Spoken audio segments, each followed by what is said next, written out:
we begin. Discipline is a bitch, a stubborn thing, and not a shit disciplined.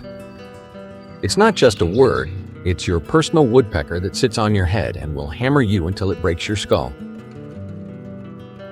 Imagine that you have not just a brain inside, but an army of zombies, freelancers, and cats who only want to sleep, eat, and watch YouTube. And here discipline appears, such a sergeant who shouts to you, "Company rise. Hey, stop playing the fool, stop sleeping, it's time to make money." Without discipline, motivation is like a grandmother without glasses trying to read a menu in fast food. She doesn't care about your feelings, she doesn't care about your excuses like 5 more minutes or I'll definitely start tomorrow. It is like a traffic light that allows green only to those who are really ready to go forward. And red puts where you want to make yourself a day off and gobble up a whole pizza. Discipline is like your concrete shell. She protects you from all temptations. She, like that annoying neighbor with a drill at 7 in the morning, will not lag behind until you get up and shove a drill into his ass. Without discipline, motivation is like an actor without a script, many words, but 0 actions. Motivation without discipline is when you decide to become a millionaire and have been sitting on the internet for the second hour flipping through the news. If motivation is inspiration, then discipline is your personal trainer, which drives you, even when you want to hide under a blanket and pretend to be a refrigerator, and even when you feel like a piece of tired moose after 3 cups of coffee. So, if you have a mess in your head, call discipline. After all, she is your harsh mentor and the main troll of laziness. Don't give up the slack, brother. Discipline is like an alarm clock on steroids, which will prevent you from crawling around the couch like melted cheese on hot pizza. It's like a baton, which you snap on your forehead a couple of times and say, "Hello, things are ahead." Not a sofa with a TV series. It knows how to be as tough as concrete, but also as reliable as Wi-Fi in a coffee shop, or almost. She is like a superhero with a stop whining setting that rushes around the office, apartment, and coffee shops, knocking out the last juices of laziness and procrastination from you. Without it, even a brilliant plan turns into the series How I Didn't Do Anything Else. If you want success, start discipline, because it is not just a word, but a whole army battalion that guards your laziness and 5 more minutes. She is your bro who will not let you run away from the answer and make you do business to the end.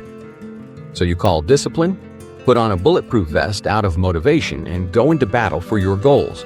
After all, without it, your plan is like a pancake without sour cream. It seems edible, but something is missing to be high and effective. Discipline is not a toothbrush that you sort of held in your hand and the bristles still meet you in the mirror at 7:45. Imagine you are a sofa, soft, warm, embedded in life to such an extent that even the springs no longer creak but simply sigh. Discipline is not shouting, not a motivational speaker, just a quiet but uncompromising carpenter who comes in with a hammer and nails you to the schedule and says, "You will lie, but on schedule." She does not ask, "How is the mood?" She has no unnecessary emotions like a refrigerator without magnets. She just sets the alarm at 6 o'clock, and you wake up at 6 o'clock, because otherwise he will start playing the anthem of some Banana Republic at maximum volume and turn on the light so that even the neighbor's cat in the entrance will start charging. Discipline does not require likes and subscriptions. She is like a hypnotic cockroach in your head, because if you give weakness, then your conscience will dance tango on your liver. She doesn't persuade, she just sticks a USB stick in your eye that says "Plan for the day." And while you are rocking like an old computer, she has already updated your BIOS and installed the Laziness 2.0 inches antivirus. Motivation is a fire that burns beautifully, but quickly goes out if it is not fed. And discipline is a stove, which is heated not by wood, but by your excuses. You threw sweat there. She's your heat. You threw never. She's a steam to you. You threw what if. She tells you to go to do the bar until the tea cools down, like your youthful dream of becoming an astronaut. Discipline does not promise you an easy way. She promises that when you crawl out of breath to the top, you will not look like yogurt that you forgot in the refrigerator. You will look like a person who did not defeat the enemy, but your own pillow, which every morning tries to convince you that 5 more minutes is not a diagnosis, but a way of life. So get up, wash your face at any, because the discipline is already in the corridor, holding your sneakers in your hands and quietly humming. Don't you like training? Get another one. And then more. Until you become such that your shadow also starts pumping the press. You think she's demanding? Yes, she does not require. She puts on the counter. Right now, while you are reading, discipline already in the settings of your day ticks the box without the right to later. She doesn't scream, "Get up." She just turns off the Wi-Fi at 23 o'clock and says, "I bet you're in bed in 5 minutes because Instagram without the internet is just a mirror and you look tired there." The discipline does not ask, "Is it possible?" It sets a timer for 25 minutes and starts the tomato right in your brain. She does not motivate. She replaces your socks. Right? With the inscription business left. With the inscription done. And while you are looking for a couple, you are already standing in the bar because fell.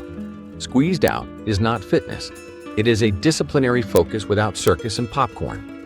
So yes, she demands.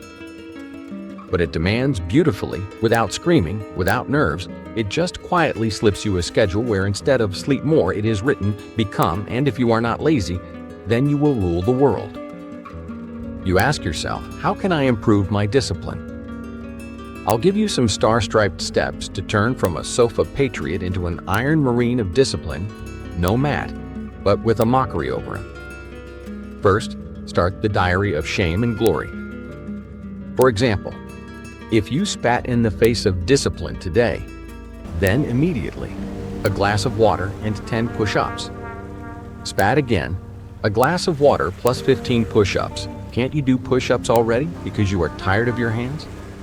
Then 5 minutes of dance to the wildest track, dancing stupidly to Lambada in front of a mirror.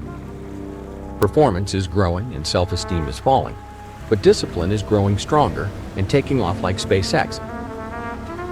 Second, change one habit every week like socks. Not a drop of cola after 18 o'clock, not a single cereal marathon after 22 o'clock, not a single 5 more minutes alarm clock.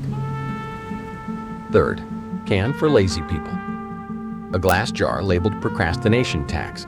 This is a kind of fine of 5% of the amount owed for each month of delay. Thwarted the plan, throw the 5 there. At the end of the month, the money will go to the campaign of a politician you can't stand.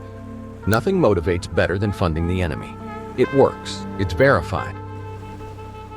A few more facts about the discipline in American briefly, my old acquaintance from Brooklyn told me. 1. Abraham Lincoln. Discipline is when you decide to go to training, even if the axe is already dull. 2. Theodore Roosevelt. To put it mildly, I am not the tallest president, but every morning I ran up and down the stairs of the White House until the Secret Service began to choke before me. Its motto is, speak quietly, but carry great discipline with you. 3. Franklin D. Roosevelt. After the polio, doctors advised to lie and not strain. He replied, "Tell me the pool schedule, not the diagnosis. I swam every day because I knew. If you don't move, you will be a sofa president, not a New Deal." 4. John F. Kennedy. To the question, how do you manage to read so many briefings? Answered, I read them on the treadmill. If I don't have time, I increase the speed to 12 miles per hour, and the brain catches up. The result? We will get to the moon not because it is easy, but because I have already wrung out 50 times. 5. Kamala Harris. During the election tour, she signed laws on the plane and then did 100 push-ups in the aisle between the rows. Flight attendants set the counter. Who is more, laws or push-ups? 6. Ronald Reagan. The acting past taught him. Discipline is when you learn to say one line perfectly and then repeat it 40 times in a row until the director says cut. And remember, if the US presidents manage to do push-ups between world crises, then you will definitely have time to do 10 twists between the Stranger Things series. Like? It doesn't matter. Subscription has already been completed. So take care of your discipline even if it sometimes behaves like the most persistent troll on the street of your head, because without it, the dreams of remaining only old notes on the phone, and you are the star of the lazy comedy of your own sofa. Think well of those words.